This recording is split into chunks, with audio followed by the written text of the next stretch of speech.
June 27 శనివారం శని త్రయోదశి ఉంది. అందులోనూ ప్రదోషం కూడా ఉంది.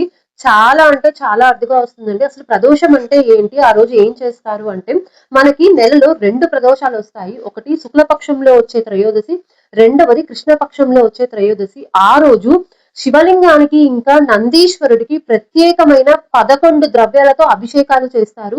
చాలా అంటే చాలా కన్నుల పండుగగా ఉంటుంది ఆ రోజు.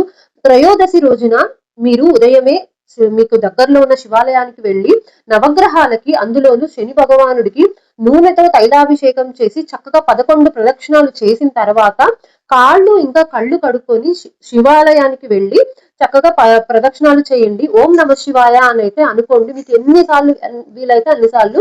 మరియు సాయంకాలం ఒకవేళ కుదిరితే కనుక కుదుర్చుకోండి. సాయంకాలం కనుక కుదిరితే ప్రదోషం టైంలో, అంటే మనకి 5:45 నుంచి 6:45 వరకు ఉంటుంది. ఆ టైంలో నందీశ్వరుడికి ఇంకా శివలింగానికి ఒకటేసారి అభిషేకం చేస్తారు.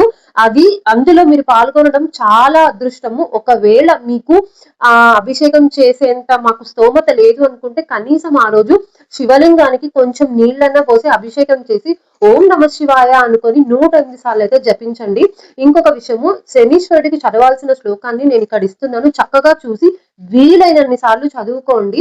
లేదు మాకు ఇదంతా రాదు అనుకున్న వాళ్ళు ఓం నమ శివాయ, ఇంకా ఓం హం హనుమతే నమః, లేదంటే ఓం నమో వెంకటేశాయ అని చదువుకోండి చాలు. మన శని ప్రభావం తగ్గే మార్గం అంటే ఇది ఒక్కటేనండి.